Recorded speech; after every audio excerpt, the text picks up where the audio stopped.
Welcome back to this video course on pulse width modulation for power electronic converters. So, we have been covering several different modules.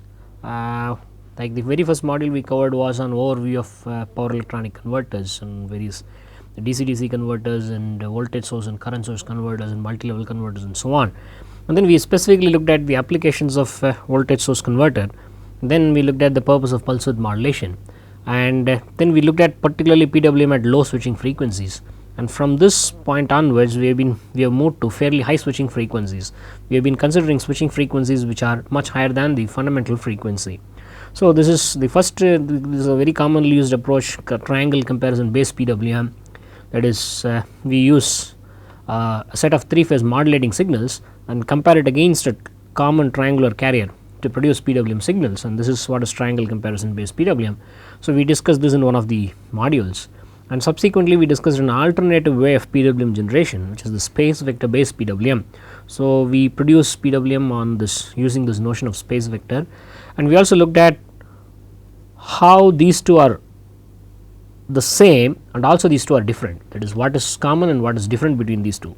So, we observed that whatever PWM waveform can be produced by the triangle comparison can also be produced by the space vector PWM, but certain PWM methods, certain PWM waveforms generated by space vector cannot be done using triangle comparison. That is, we said that space vector based PWM is more general than triangle comparison based PWM, and the specific example is advanced bus clamping PWM that we have here. So, which is possible through the space vector approach and not possible by comparing this triangle the other way of doing it.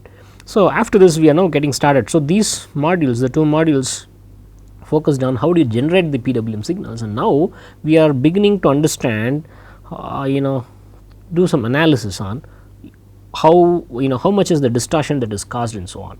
So, this is about PWM generation. Here we are getting into analysis. The first kind of analysis that we will be doing is we will be looking at the line current ripple. That is, the output waveform what you are producing is not perfectly sinusoidal. There are sinusoids and also there are harmonics added to that, and because of the harmonic components in the voltage, there are going to be harmonic components in the current, and therefore, there is going to be a ripple in the current over and above the sinusoidal current. The line current is not going to be purely sinusoidal, on top of it there is going to be certain amount of ripple. So, analysis of this line current ripple is what is the new module which we are going to be discussing over the next 4 lectures, including the present one. So, we look at this analysis of line current ripple. What is it that we would do in this is, we would do a review of various PWM techniques which we have covered in the last about 8 lectures or so on. We would take as we progress we will review them also, and we would look at the maximum fundamental voltage that is possible with a given DC bus voltage. Let us say you have a fixed DC bus voltage of 600 volts or so. How much is the maximum line voltage that you can produce? It slightly changes from one PWM method to another PWM method. So, as we that is something like on what we can call as DC bus utilization. So, we would look at that is one of them, and we would look at the harmonic spectra. The fundamental component is one of the frequency components. If you look at the PWM waveforms, it would have the fundamental and it will also have a lot of harmonics. You will try to get some understanding of the harmonic spectra. So, for example, at what frequencies would you expect the harmonic components to be, and so on. And once you have harmonic spectra, there are harmonic voltages. We need to understand the effect of these harmonic voltages. What is their effect? What is their influence on, let us say, a motor that is being driven? So, that is why we would have a review on the harmonic model also, and we would look at the total harmonic distortion factor, so on and so forth now. So, this part of the work primarily, that is today's lecture, what is given in bold is more from the frequency domain point of view. We would try to understand what are the various frequency components in the PWM waveforms and what would be their influence and so on and so forth now. In the subsequent lectures in this module, from the next lecture onwards, we will start looking at it from a different point of view, that is error voltage vector. That is, we will start looking at it from a space vector point of view. The PWM waveform is a 3-phase PWM waveform. There are 3-phase voltages basically getting applied on the motor. The 3-phase voltage can be seen as a voltage vector, and you have the desired voltage vector to be applied, and you have the actual voltage vector that is being applied, and there is a difference between the desired voltage vector and the actual voltage vector, and that is what is called as the error voltage vector. So, we would look at the error voltage vector now. In a different way, if you look at it, you have harmonic voltages. right. You have fundamental voltage and you have harmonic voltages. You have harmonic voltages in all the 3 phases now. So, you can call them as voltage ripple, the sum of all harmonic components you can call them as voltage ripple. Now, transform the voltage ripple in the 3 phases into a 2 phase quantity into the space vector domain, and that is error voltage vector. So, error voltage vector is the space vector representation of the voltage ripple. I mean by voltage ripple I mean the actual voltage minus the sinusoidal the desired sinusoidal component. So, you can look at it as error voltage vector, and what you can do is you can integrate that error voltage vector. Why do we mean by integrating? This harmonic model. The harmonic model of an induction motor is basically its leakage inductance. We have seen this in one of the lectures before, and we will take a quick look at it again today.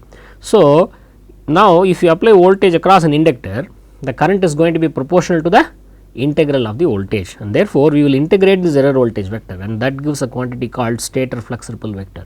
Because it is voltage, you integrate that, it is going to give a quantity whose dimension is same as flux, and these voltages are actually applied on the stator of the induction motor, and therefore, if you integrate them, that gives the kind of the stator flux ripple. So, we call this stator flux ripple vector, and this is equivalent to the current ripple or its current ripple vector. So, if you scale this appropriately, you get current ripple vector now, and the current ripple vector is nothing but the 3 phase current ripple transformed into the space vector domain. And what do you mean by current ripple? It is a non-sinusoidal part in the current waveform. The current waveform has a sinusoidal component of the desired frequency, plus it has harmonic components. The sum of all harmonic currents we call it as current ripple, and the current ripple in the 3 phases can be transformed into a vector, and that is what we call as current ripple vector, right. And based on this analysis, what we will do is we will try going into the study of line RMS line current ripple over a subcycle. We will try to find out how to get this RMS line current ripple over a subcycle, which is a small unit of time, and we would try and study the influence of switching sequences on this RMS current ripple. So, how instead of one switching sequence, we let us say in the conventional space vector PWM, we start with one particular sequence. We start from the 0 state and go to one active state, another active state, and come back to the we go to the other 0 state. So, like 0, 1, 2, 7. Instead of that, you can use a different switching sequence as in bus clamping PWM, where you use only one 0 state, or you can use a switching sequence as an advanced bus clamping PWM, where one phase is clamped, second phase switches once, while a third phase switches twice. So, there are different switching sequences which we discussed in the last couple of lectures, and we would look at the influence of these switching sequences on the RMS current ripple now, right. So, then this RMS line current ripple over a subcycle, you can use that and you can kind of integrate the mean square ripple to get the RMS current ripple over a sector or line cycle. This is what we will do, and this is kind of, and we will use all this idea. This is about the analysis, and the last part is about designing. Once we understand how the sequences influence the RMS current ripple, it is possible for us to design a hybrid PWM method, that is a combination of different switching sequences, and which will lead to a reduction in current ripple. So, we will look at this as on the last lecture in this particular module. So, this is what we are planning to look at in this particular module. So, today primarily our emphasis will be here, that is we will be looking at more from the frequency domain point of view. We will try and understand the harmonic spectrum here, and the effect of the harmonic voltages, and so on and so forth. So, specifically I would call this as harmonic analysis of PWM techniques. That would be the lecture today. And what we have been talking of is a 2-level voltage source inverter. So, it is a DC and it produces AC. So, it is an inverter, it produces 3 phase AC, it is a 3 phase inverter, and it is a 2-level voltage source inverter. So, if you take the R, this is the pole, this leg is a single pole double throw switch, the top is on or the bottom is on. So, it is a single pole double throw switch. The pole is connected to either the positive voltage or to the negative voltage, and there are 2 levels, and therefore, this is a 2-level voltage source inverter. And the kind of load that is connected between R, Y and B here, R, Y and B is as shown here. So, this is a typical kind of load that we have. You can probably regard this as a stator winding of a machine. So, R is connected to the midpoint of R phase leg, Y mid phase leg, and B is to that midpoint of that leg, and N is the load neutral. This is not particularly connected anywhere else, but through the R, Y and B. So, we are talking of load neutral is not connected, we are talking of basically a 3-wire connection, it is a 3 phase 3-wire connection, right. So, a quick list of the PWM techniques that we have looked at in the last couple of modules. So, sine triangle PWM is the most popular PWM method. You use 3 phase sine waves, you compare them against a common triangular carrier, and you produce the PWM signals, right. So, to the sine waves you add third harmonic component. and compare them with the common triangular carrier. And so, this is third harmonic injection, because third harmonic component has been added to the 3 phase sine waves now. This is the other kind of PWM method we looked at now. And if you go in for a slightly different kind of common mode injection, you would reach the conventional space vector PWM, and this can also be produced from the space vector domain, whichever way you like it, right. So, this is conventional space vector PWM, and we found that then we looked at 60 degree clamp and 30 degree clamp PWM. These are bus clamping PWM or discontinuous PWM methods. So, in 60 degree clamp PWM, you have a phase clamped during the middle 60 degrees in every half cycle, and in 30 degree clamp PWM, you have a phase clamped during middle 30 degree durations in every quarter cycle. And continual clamp PWM is a generalization of 60 degree clamp PWM. The phase is continuously clamped for 60 degrees, but not exactly at the middle of the half cycle. That is, if half cycle is from 0 to 180 degree, in 60 degree clamp, the clamping period is between 60 to 180 degree, whereas in continual clamp, it can be anywhere between 30 to 90 or 90 to 150 degrees. So, that is continual clamp PWM. And you also have split clamp PWM, that is a generalization of 30 degree clamp PWM. In 30 degree clamp PWM, a phase is clamped for 30 degrees in each quarter cycle, in the first quarter and the second quarter in every half cycle. In split clamp, a phase can be clamped for a duration gamma in one quarter cycle and 60 minus gamma in the other quarter cycle. So, gamma is equal to 30 is a particular case that will take you to 30 degree clamp PWM.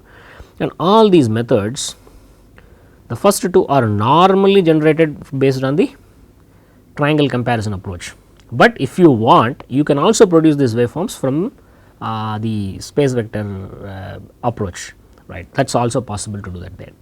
And then you can look at this conventional space vector PWM. This can be produced from the space vector point of view.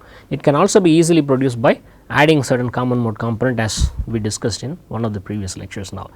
Again, all the 60 degree, 30 degree clamp and their generalizations are called continual clamp and split clamp. All these PWM methods can be, all these PWM waveforms can be produced either using the triangle comparison approach or the space vector approach.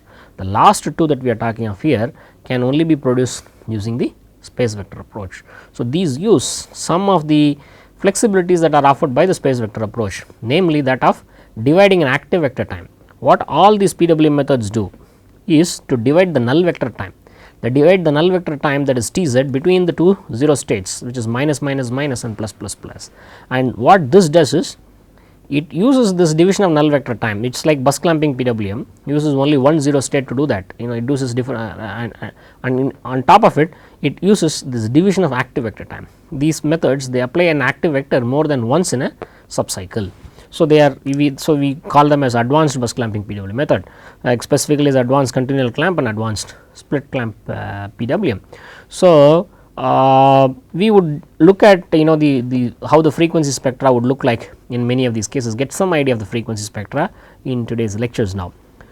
So, this is now you have your 3 phase sign R, Y and B, which are like 1 and minus 1 stand for the positive peak and the negative peak of the triangular carrier.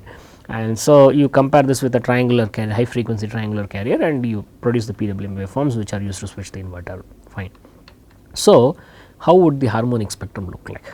That is the question now. So, if you go back, what are the various frequency components here? One is the fundamental frequency, this is what you can call as F1, and the other one that I have not shown here is the high frequency carrier, which can be at a frequency what we can call as Fc. So, now let us see how this should be look like. So, I want to look at the harmonic spectrum. This is frequency on the horizontal axis and amplitude on the vertical axis. So, what you will certainly have is, you will have a fundamental component, you will have a fundamental component, let me call this as F1. This F1 is same as the modulation frequency. So, if you were using the low switching frequency PWM, which we were discussing earlier, this is F1. Now, you will also have, this is a 50 hertz, you will also have 250 hertz, 350 hertz components, 5th, 7th harmonic, you will have 11th and 13th harmonic. Here you will not have all that, because your carrier frequency is quite high. So, I will draw a break here, this is a break. And now, let us say you have a switching frequency, you have this carrier frequency which we call as Fc, and then let us say you have this twice the carrier frequency to Fc.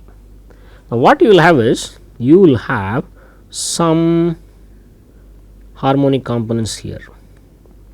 You will have some harmonic components around the carrier frequency Fc, and again you will have some other harmonic components around the carrier frequency 2Fc, something like this, and it can actually go on. Let me extend the line a little further.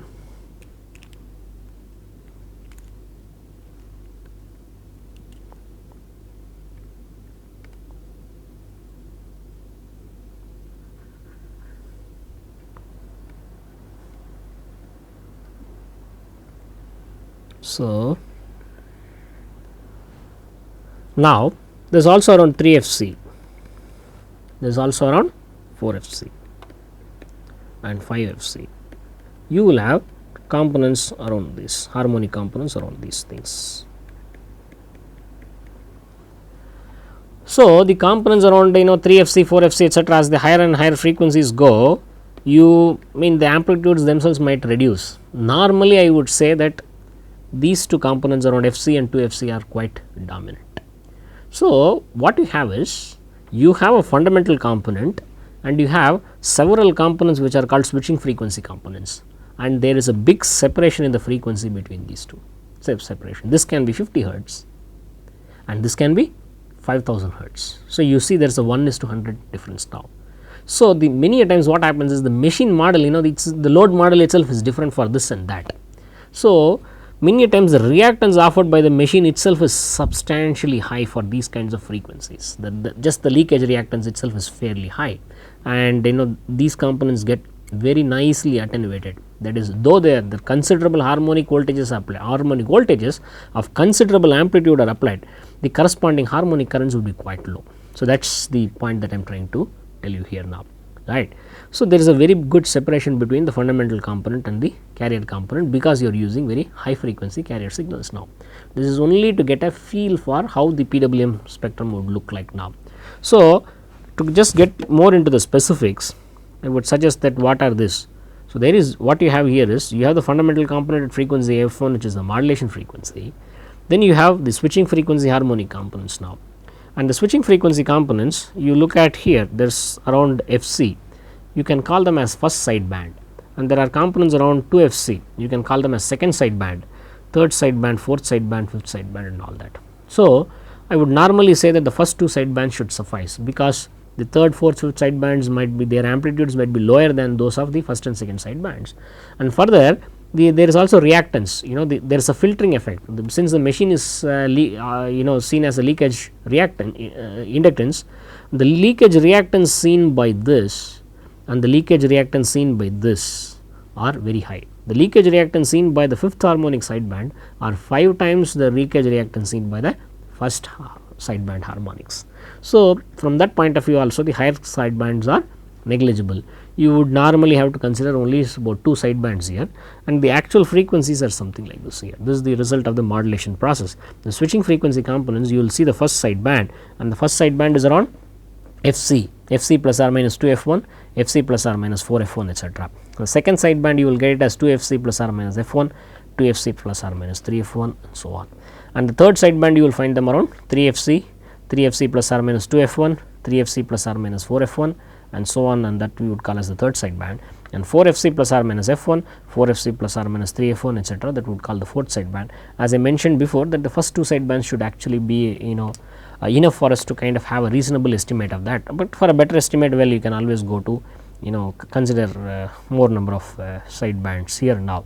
So, I would give you this reference for further information on these things, that you could refer to Professor Mohan's book Power Electronics, Converters, Applications and Design, that gives a discussion on these harmonic components with the sinusoidal PWM. And I have not been discussing the amplitudes of these components now. So, what are these amplitudes going to be? That is an important question, and you can find that in this book by Professor Holmes and Lippo. on pulse width modulation for power electronic converters, which I have mentioned in a number of times before in this lecture. And these components are actually the amplitudes are determined using what is called as double Fourier series, and that is out of scope of this course. We will not be discussing this. What would be these exact amplitudes? It is possible to calculate using double Fourier series. You can look at this Holmes and Lippo book or several other published papers in the literature which talk to you about that. And we will not be doing that for one reason, that is we would try and keep our we will not get into details, that is one reason. And what is important is, see, every frequency component, for example this particular frequency component is going to drive a current, a harmonic current of the same frequency, and this particular component is going to current of a particular frequency now. So, all these harmonic currents can be added up and they get you an RMS current, there is an RMS ripple current. What we are interested in many situations is to find out what is your RMS current ripple. So, we would take the route of space vector approach and we do some analysis based on the space vector approach and try to come up with what is the RMS current ripple. Hence, we will not go into what exactly are the amplitudes of these various components, and normally we would probably look at what is the dominant component in the first sideband and what is probably the dominant component in the second sideband. And so, the details, as I told you, you can look at these two books, and particularly book by Holmes and Lippo for many details regarding double Fourier series and analysis of the spectral waveforms and sine triangle PWM and quite a few other related PWM methods. Now, we would just focus on the important features in the voltage harmonic spectrum. So, what are the important features there? One thing that you certainly can't miss is fundamental component. This is the purpose of pulse width modulation now. This is the purpose of pulse width modulation. What you cannot avoid are the harmonics. There are several harmonics and there are at various frequencies, there are various amplitudes. So, there are number of side bands. As I said, we will consider the first and second sideband, and there also we will look at the dominant component in the first sideband, that tells you how bad the first sideband is, and you can look at the dominant component in the second sideband, that tells you how bad the second sideband is. And in many PWM methods, interestingly, it would be either the first sideband or second sideband that will be dominant at different ranges of modulation index. In conventional space vector PWM, for example, the second sideband will be dominant at low modulation indices, and at high modulation indices it will be the first sideband that becomes dominant now, and that is the reverse in cases of advanced bus clamping PWM, as I will mention a little later in this now. So, what we would say is the important features. When you look at the important features, well, one can argue about this as to what is important, what is not important. We are just trying to get a grasp over that. There are non-idealities, all the harmonics are non-idealities in the waveform. We want to understand how significant or how big it is, so on. So, you can probably look at the first two sidebands and the dominant components, the two sidebands, to get a measure of how bad the waveform could be, or what its quality or so on. And the other component, if you, this is a very quantitative component which gives you a more detailed picture of the harmonic distortion, is the weighted total harmonic distortion factor of the voltage waveform. What we are having is a voltage waveform. So, what you have is, and it has an harmonic component which we can call as Vn, is the nth harmonic. So, that Vn by n, that and whole squared for all n, that exists in that, except for n equals 1, all the harmonics like 5th, 7th, 11th, 13th, and all of them are added up. There should be a sigma sign here. I mean, please excuse me, please include a sigma sign here. So, you should have a sigma of this. So, Vn by n squared would simply mean the nth harmonic alone. This is sigma of all of that divided by V1. This is what is called. So, this Vn by n the whole square is a measure of a particular harmonic. Sigma of Vn by n the whole square is a measure of all the harmonics, and that is normalized with respect to the fundamental voltage to give you the weighted THD of the voltage waveform. We will again discuss this a little later as to why we are looking at this like this now.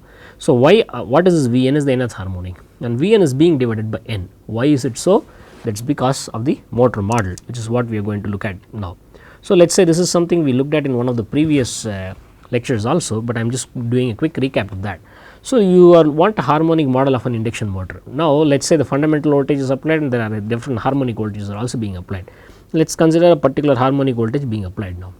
So, this is the model for like when for an induction motor at steady state balanced and when a sinusoidal voltage is fed now.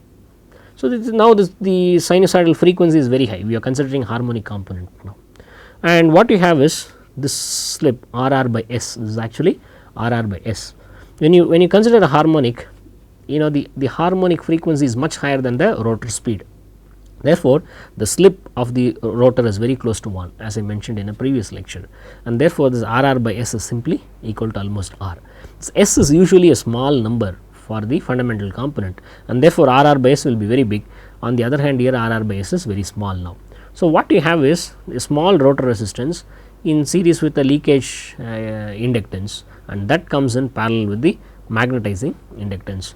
The the resistance on the inductance in the rotor circuit is much lower than that of the magnetizing inductance. And the first, the rotor resistance is low, and therefore, you can neglect that, and that too at high frequencies, the reactance, the harmonic frequencies are high frequencies, the reactance is much bigger than the rotor resistance. So, you can neglect that, and once you do that, what happens is, this is the kind of circuit that you are going to get.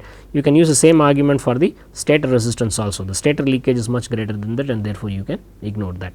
Now, what you have is, you have this leakage inductance of the rotor coming in parallel with the magnetizing inductance. This is large and this is small, and therefore, the effective combination can be written like this. It is Ls and Lr. This is the harmonic model of that now. So, whenever you apply certain harmonic voltage Vn, that harmonic voltage Vn sees this harmonic voltage sees the motor as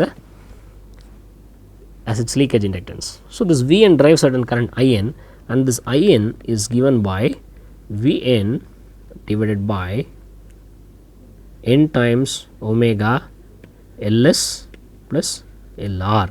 Ls plus Lr is the leakage inductance, omega S is the fundamental angular frequency.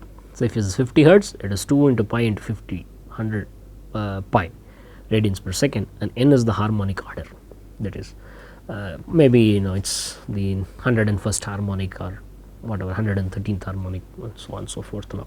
So, that is the harmonic order now. So, you see that when you have certain voltage of amplitude Vn upon n omega Ls by R, this part is the fundamental reactance, and multiplied by n is the harmonic reactance. The harmonic reactance is proportional to the harmonic order, and therefore, the nth harmonic component current is simply proportional to Vn by n, and that was the reason why we consider Vn by n. So, this Vn by n itself is a measure of harmonic particular current now, right. So, now let us say this is a single harmonic current. Now, what you need is, you want the RMS value, what you would call as ITHD. So, let us say that you would go into ITHD, and what is this ITHD? You have sigma of In squared, that is, you have the harmonic currents, you may have different harmonic orders, you make a sum of all of them under a square root, that is the RMS current triple, and this RMS current triple you can divide it by the fundamental current, and this is going to give you the what is called as the total harmonic distortion factor here. So, let me make a few points. This I1 is the fundamental current, and this varies with the load on the motor.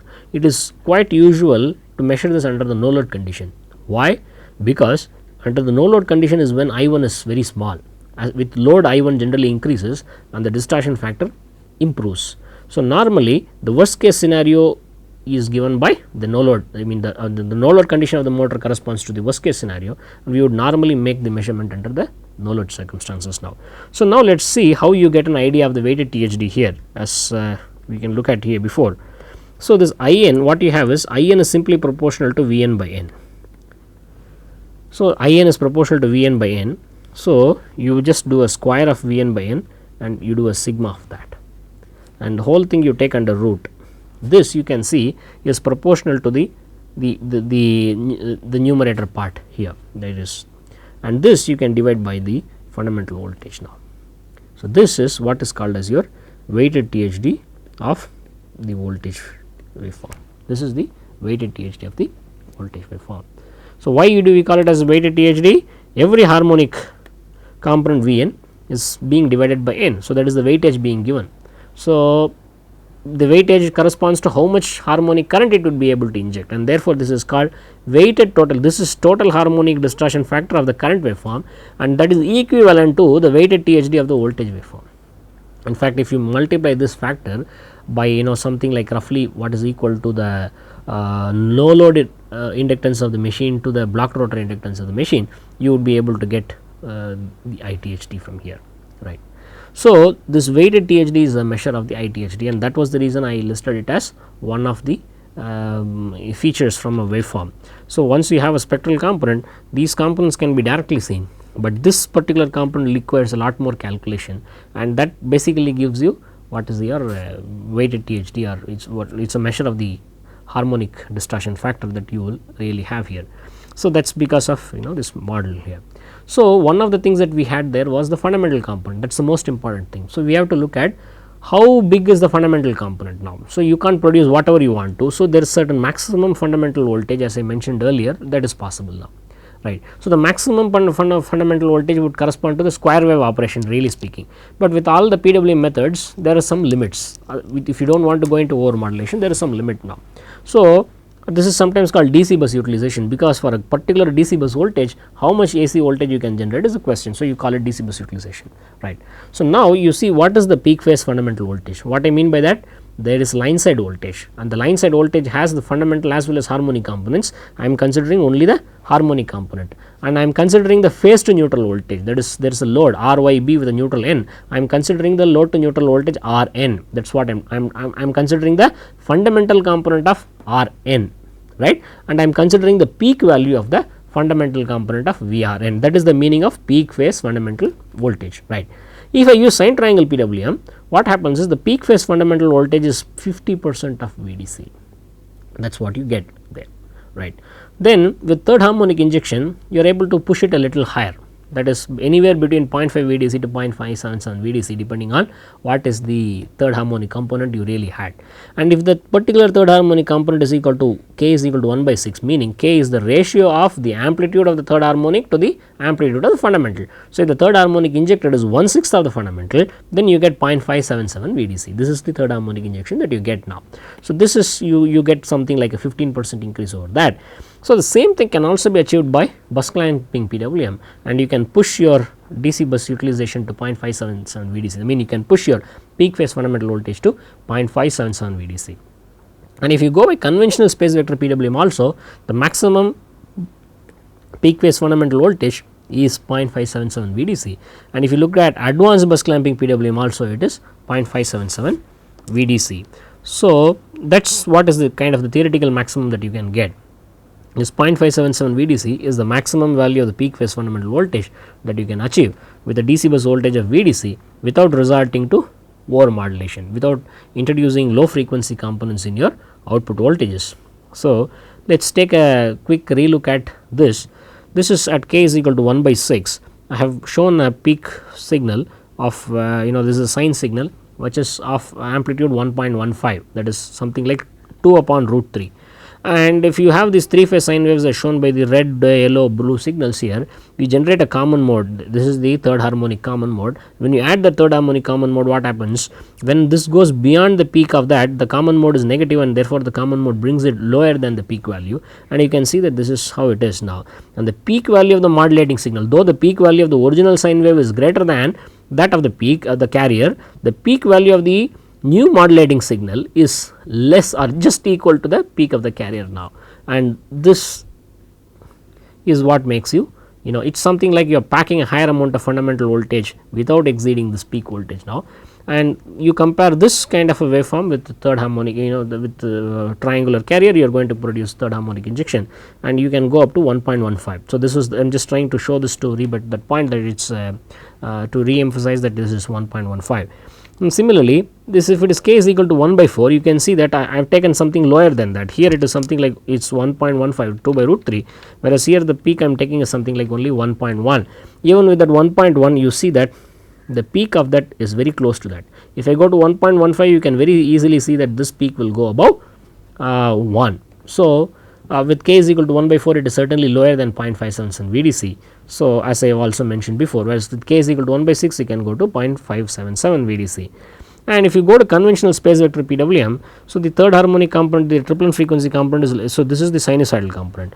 So, there are 3 phase sine waves, there is a middle valued wave, you take 50% of the middle valued wave, this is your common mode component, which looks roughly like a triangular wave. This looks like a triangular wave because what you are doing here is 50% of the R phase wave. and R phase wave is going through the zero crossing.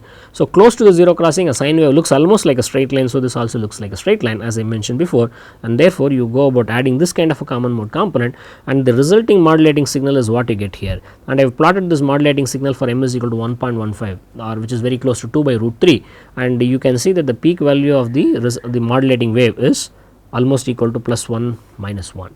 So, this is what you can get 1.15 instead of 1 or 1.1547 to be precise instead of 1. So, you have 15% higher voltage than sine triangle PWM. The same way with 60 degree clamp PWM, when you want to clamp the middle 60 degree duration. So, what you are doing is you are adding a common mode signal as shown by this blue dashed line, and the resultant modulating signal is something like what you have shown here, right. So, I have plotted the same thing for 1.1547, that is 2 by root 3, and you can see that it is like here. So, I want to make the point that you really can't exceed 1.1547 now. So, if you look at it here, you can see that this common mode component in this region is positive. As m goes on increasing, now we have looked at m is equal to 0.8, that is the ratio of the peak of sine to the peak of carrier is 0.8. You go about increasing the ratio here to 0.85, 0.9 etc., this value will come down lower and lower, and if it just touches 1, this value will be 0 here, and when it crosses 1, what happens is this becomes negative, and that is what is illustrated here. In this case, you can see that between 60 to 120 degrees, this is m equals, I am sorry, m is equal to 2 by root 3. So, sine 60 is root 3 by 2 times V peak, right. Therefore, the value here is 1. So, this peak is 2 by root 3, this is 2 by root 3 times sine 60, that is 2 by root 3 multiplied by root 3 by 2, therefore, this is 1. So, this sine waveform, it crosses 1 at 60 degree and again comes below 1 at 120 degree. Between 60 and 120 degree, it is higher than that. So, in this entire region, the waveform is greater than the peak and the corresponding modulating signal is less than this now. So, if you add this kind of a modulating signal, you can see that this waveform is equal to the peak at for 60 degrees exactly. Now, let us say you increase it a little higher, from 1.15 you make it to 1.2. What will happen? Here right now there is only one phase which is higher than 1 at any instant of time. So, in this initial instant, this phase which is the yellow phase goes beyond minus 1. The next 60 degree duration, the red phase goes beyond plus 1, and the next 60 degree duration, the B phase goes beyond minus 1, and the next 60 degree duration, the yellow phase goes beyond plus 1. Now, if you go above 1.1547, let us say you consider something like 1.2, what will happen is you will have a situation where the red phase goes positive and also simultaneously the yellow phase will be negative, and it is beyond this minus 1. So, you have plus 1 and here it is beyond minus 1. So, if you have to bring this within the plus 1, you have to add a negative common mode signal. If you add a negative common mode signal, this fellow is already outside minus 1, and so you may not get that, you will this will go beyond minus 1. That is, one of the constraints is by adding this common mode signal, you must produce some MR star, MY star and MB star which are within plus 1 and minus 1, which correspond to the positive and the negative peak of that. That will not be possible if you exceed m is equal to 2 by root 3. I am showing this just with the illustration of 60 degree clamp PWM, and that is true for many of them. So, this m is equal to 2 by root 3 is the absolute limit up to which you can maintain this linearity. I mean, you can produce PWM waveforms without getting into over-modulation. If you go into m is equal to 1.2 or 1.3, what is going to happen is you will have a distorted waveform. The MR star, MY star would go outside plus 1 or minus 1. That basically means that there is clamping, and you will see that the resulting, it is not only the third harmonic component, you will also get other components injected into that. We will discuss this subject in one of our last modules, later modules, which we would call as over modulation, and discuss this problem. When you do not want to go into over modulation, m is equal to 2 by root 3 is the limit, which I would like to re-emphasize. It is not only for 60 degree clamp, it is true for other kinds of PWM methods also. So, I would just stop at that and look at the same thing from the space vector point of view. So, if you are looking at the space vector point of view, instead of 3 phase sine waves, you are going to have a rotating vector which we call as Vref. And in this case, it falls within the so called sector 1, and so we will use this vector 1 and vector 2 on the null vector to synthesize this vector over a subcycle, like what we have said this. We will apply the vector 1 for some duration t1 seconds, vector 2 for some durations t2 seconds, such that VDC times t1 by ts and VDC times t2 by ts simply add up to the required Vref, and t1 plus t2 is less than the total subcycle time, and the remaining time for that is ts minus t1 minus t2 for that time we will apply the null vector which is here, right. So, this is what we do, and this is how the calculations are exactly done. Vref Ts, that is the volt second, is equal to this side is the applied volt second. So, V1 T1 plus V2 T2 plus Vz Tz, and the calculations are done like this as I showed in previous classes now. So, you do all this and you look at the switching sequence, the calculations are, here you calculate T1, T2 and Tz, and in conventional space vector PWM you use both the 0 states. So, you apply this for Tz by 2 seconds, then go here T1 seconds, go here T2 seconds and go here for Tz by 2 seconds, and then you come back. So, this is what you do in conventional. In case of clamping, what you can do is you can skip one of the 0 state, for example plus plus plus, you start from minus minus minus, apply this for Tz seconds, apply this for T1, apply this for T2 and back. So, this is clamping, one kind of clamping where you see that the B phase does not switch at all, and the B phase is always clamped to the negative bus. Here it is minus minus minus, it is negative, here plus minus minus, B phase is negative, here plus plus minus is also B phase is negative. So, if you do like this, B phase is clamped to the negative bus. Now, alternatively if you skip minus minus minus, and so you can use this plus plus plus can be applied for Tz seconds, this for T2 seconds and this for T1 seconds. If you do that, you can see B and Y are switching, but R phase is not switching now. In this case, you can see R phase is positive here and also positive here. So, in this case I am sorry, the R phase is always clamped to the positive bus. So, you have a situation of B phase getting clamped to the negative bus or R phase clamping to the positive bus whenever your reference vector is in sector 1. So, there are two different kinds of clamping now. So, you can use the sequence 0 1 2 or 7 to 1 to realize your vector in the sector 1. So, there are only two options, either use 7 to 1 in some initial portion, the 60 degree, we can't use the same 0 state, we have to change it once in every 60 degrees, as I mentioned during my previous lectures on the bus clamping. So, for certain gamma we can apply 7 to 1 and after that we can apply 0 1 2. On the other hand, we can also do 0 1 2 up to this certain gamma and then apply 7 to 1, and this gamma itself can vary anywhere between 0 and 120, 0 and 60 degrees now. So, in this case, if you are looking at 7 to 1, as I mentioned before, R is clamped to the positive bus here, and here also R is clamped to the negative bus. Again, if you do an analysis here, you will find that R is clamped to the negative bus here, and here also R is clamped to the negative bus. So, this is corresponds to a situation where you have the R phase clamped continuously for 60 degree durations. That is, this is continuously clamped for a 60 degree duration, and if gamma is equal to 30, the 60 degree duration is positioned at the middle of the positive half carrier cycle of the positive fundamental cycle. Otherwise, with change in gamma, the 60 degree position kind of changes, goes to the left or to the right, and the same way it is with R minus like this. So, you have this now. Instead, if you go to the split clamp PWM, as I mentioned before, you have the situation where R phase is clamped to the positive bus here and R phase is clamped to the positive bus in this case. So, these are the durations now. You can see the durations are unequal, and this duration is gamma and this duration is 60 minus gamma, they add up to 60 degree. So, the 60 degree continual clamp is split into two parts, one of gamma and the other one equal to 60 minus gamma, and that is what is split clamp PWM. So, the bus clamping can be classified into continual clamp and split clamp PWM. This is very easy when you look at it from the space vector point of view, right. So, you can say that it's either 0 1 2. If you are in sector 1, you use either 0 1 2 or 7 to 1. Let us say you use 7 to 1 in the first portion of sector 1 and go to 0 1 2. So, that leads to continual clamping. The other alternative, you use 0 1 2 first and then 7 to 1 next, and that leads to split clamping PWM. So, bus clamping PWM, if you look at it this way, it is very easy to just split it into a continual clamp and split clamp, and a special case of split clamp is 30 degree clamp and a special case of continual clamp is 60 degree clamp, right. So, this is the double switching sequence I said, which cannot be done actually using the triangle comparison approach. Why? Because in triangle comparison approach, you are comparing the 3 phase sinusoidal signals, which are samples of 3 phase sinusoids with only one rising carrier or falling carrier. There is only one intersection and only one switching.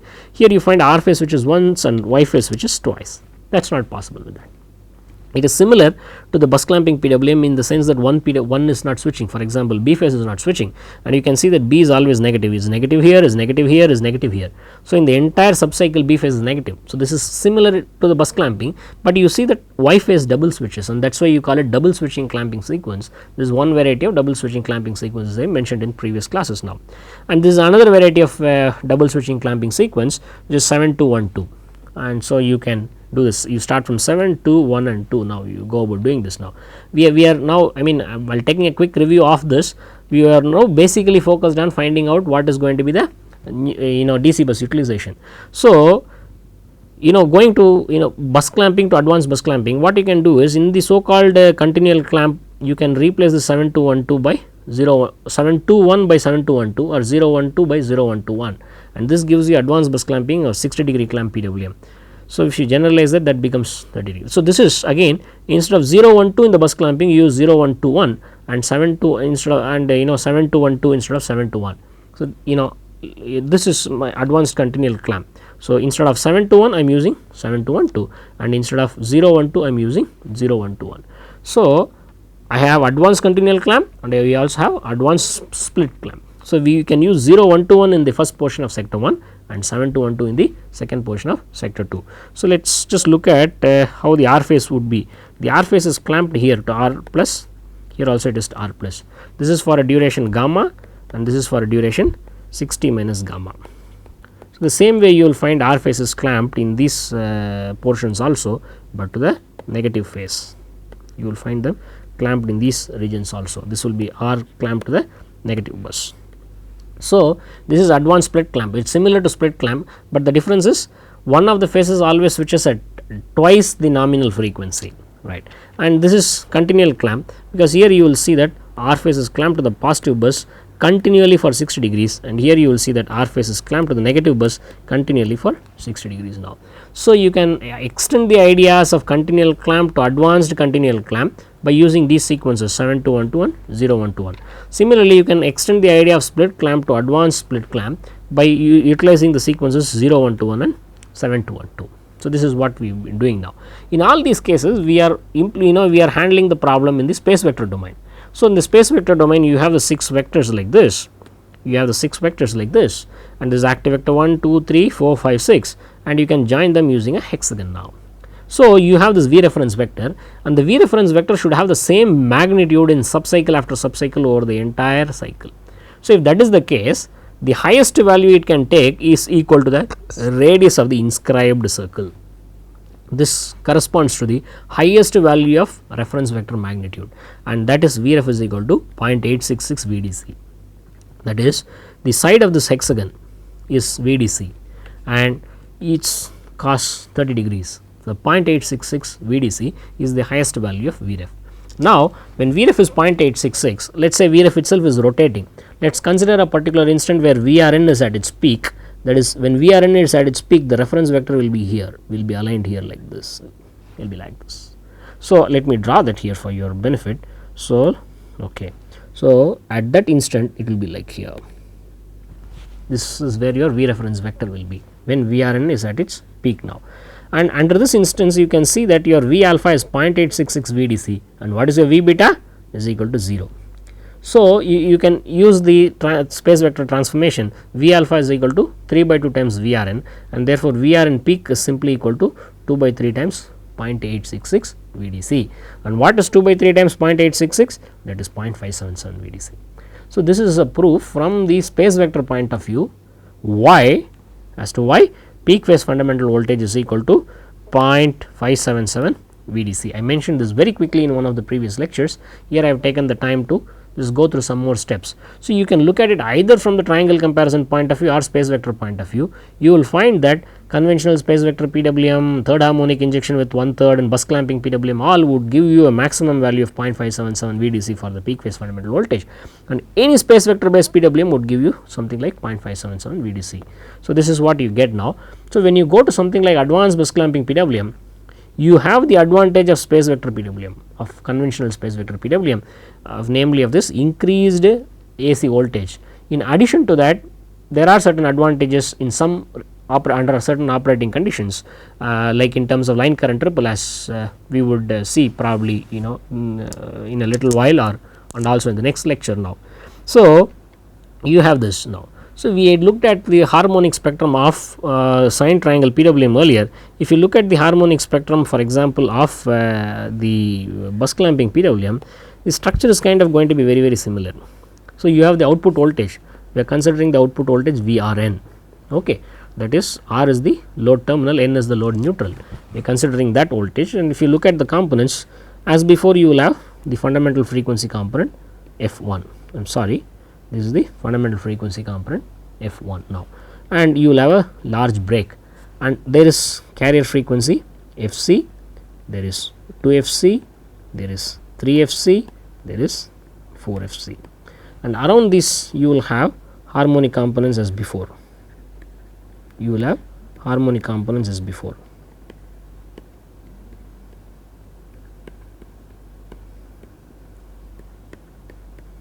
As before. So, this is the nature of the harmonic spectrum for bus clamping PWM in general, and you see from PWM method to PWM method this will change. With sine triangle PWM you will get something, and if you add third harmonic injection the harmonic components will change. Let us say in bus clamping PWM, if you look at 60° clamp PWM and if you look at 30° clamp PWM, for the same fundamental amplitude you will find that there are some small differences in these harmonic amplitudes, and that is what causes certain difference in the line current ripple. We will not go into what would be the amplitude with 60° clamp and what would be the amplitude in 30° clamp, rather we would try and understand how the RMS line current ripple will be different in these two methods in our methods of analysis. So, now right now this is what I will say, that this is Fc, 2 Fc and 3 Fc. You have the first harmonic sideband and the second harmonic sideband, the third harmonic sideband and the fourth harmonic sideband. Right. When you looked at the similar thing for carrier in the sine triangle PWM, your Fc itself was equal to the switching frequency. Now, in this case this is equal to 2/3 of switching frequency. This is equal to 2/3 of I am sorry, it is 3/2 times the switching frequency.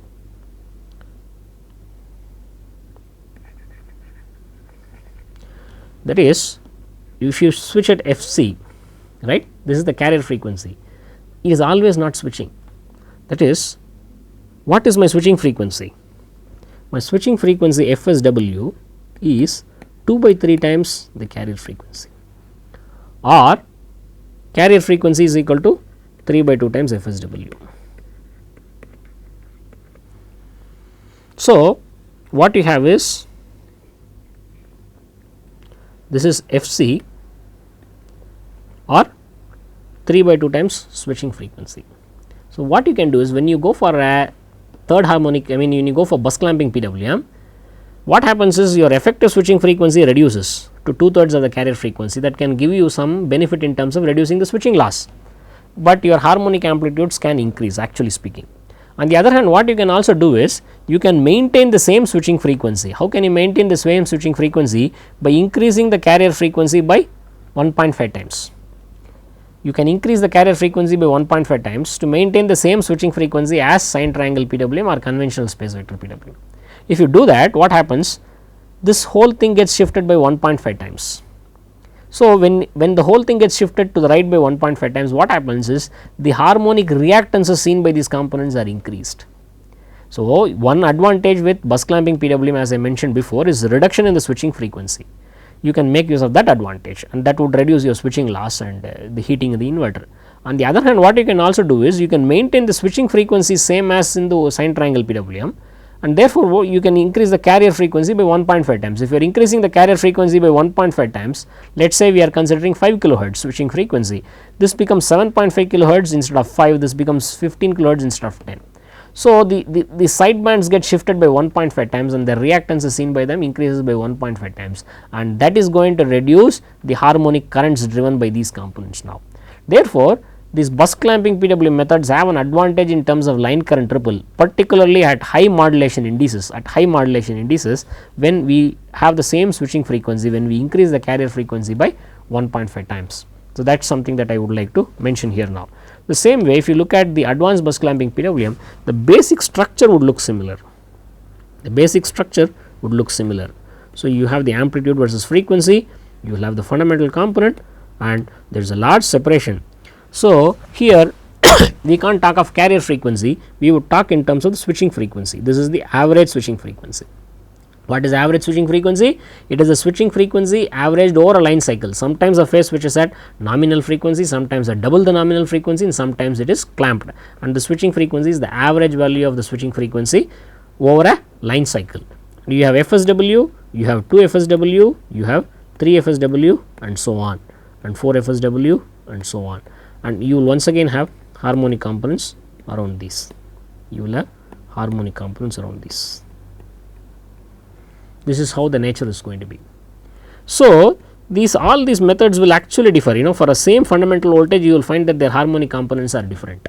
So, we have to just understand that how different they are. Sometimes they may be different for better, sometimes they may be different for worse. So, for certain modulation indices, for some magnitude of the fundamental voltage, let us say conventional space vector PWM will be better than some other PWM, sometimes vice versa.